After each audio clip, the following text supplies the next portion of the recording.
The iPhone 12 is here. It's more expensive than the last generation iPhone 11, but there's also the iPhone 12 mini, which is a more budget-conscious model. It's also a whole lot less expensive than the iPhone 12 Pro, which comes in at $1,000. Of course, the iPhone 12 isn't the only flagship quality phone that's under $900. One phone that has been making serious headlines over the last few months is the new Samsung Galaxy S20 FE, which offers pretty much everything you would want from a Galaxy S20 phone, but at a lower price. Now, not many people are still deciding between the Android and iOS ecosystems, but I wanted to compare them anyway, not just for those few that are considering switching, but also to see if the companies are pretty much on par with each other. Which device is better? I put the iPhone 12 and the Samsung Galaxy S20 FE head to head to find out. If you like this video, please hit the like button and subscribe to the channel.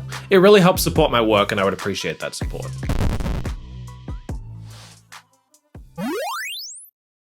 Both the Samsung Galaxy S20 FE and the iPhone 12 take most of the design elements of their more expensive siblings. That's to say, the Galaxy S20 FE looks like a Galaxy S20 phone, while the iPhone 12 looks very similar to the more expensive iPhone 12 Pro. That's a good thing. It keeps the devices looking modern and fresh. The iPhone 12 has squared off edges similar to that of the iPhone 5, and it looks great. It has Apple's new ceramic glass on the front and back for a premium build quality, with an aluminium frame around the edges. The Galaxy S20 FE doesn't feel quite as premium, or have the same build quality. That's because Samsung has built it with so-called glass stick, which is really just plastic. I don't mind the feel, it's soft and looks fine, but it's definitely not as premium as the iPhone's build. Around the edges you'll get power buttons and volume rockers, while on the bottom there's a charging port, USB-C for the Galaxy S20 FE and Lightning for the iPhone 12. Of course, there's one other major difference between these two phones is designs. The fact that the iPhone 12 still has Apple's notch, while the Galaxy S20 FE has a hole punch cutout for the front-facing camera. Now, the notch on the iPhone is very easy to get used to,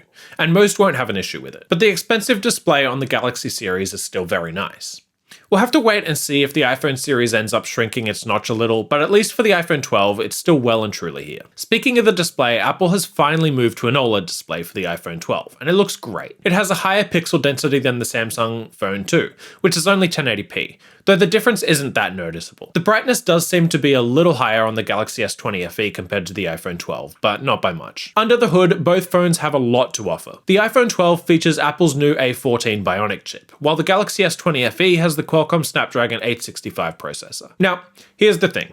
Both of these phones will easily be able to handle everything you can throw at them, but the fact remains that in 2 years, the iPhone will still be performing excellently, while the Galaxy S20 FE will be starting to slow down. The iPhone performs better. It has for years, and it still does now. We'll have to wait and see if the next gen Qualcomm Snapdragon 875 can catch up, but for now, Apple is miles ahead. Benchmarks confirm this. The iPhone 12 scored an impressive 1591 on Geekbench 5's single core and 3965 on its multi-core score. That's quite a bit higher than the Galaxy S20 FE, which still scored a very respectable score, but just not at the heights of the iPhone 12. Apart from software, the camera will likely be one of the main points of comparison between these two phones, and it's a close race. The iPhone 12 has a dual sensor camera with one 12-megapixel wide sensor and one 12-megapixel ultra-wide sensor. The Galaxy S20 FE, on the other hand, has a triple lens camera with a 12-megapixel wide sensor, an 8-megapixel telephoto sensor, and a 12-megapixel ultra-wide sensor. Because of its 3 lenses to the iPhone's 2, the Galaxy S20 FE is a little more versatile, able to capture solid photos in a wide variety of situations. While the iPhone 12 isn't necessarily as versatile, however, it can still capture better photos the majority of the time. Part of that is likely to be thanks to the iPhone's new image processing tech. It's also a little more consistent. While there are times you may need to retake a photo on the Galaxy S20 FE, that's a lot less common on the iPhone. To be fair, both of these phones have excellent cameras, and there's definitely something to be said for the versatility of the Galaxy device. You'll be happy with the camera on either of these devices. The battery life is pretty good on both of these devices too.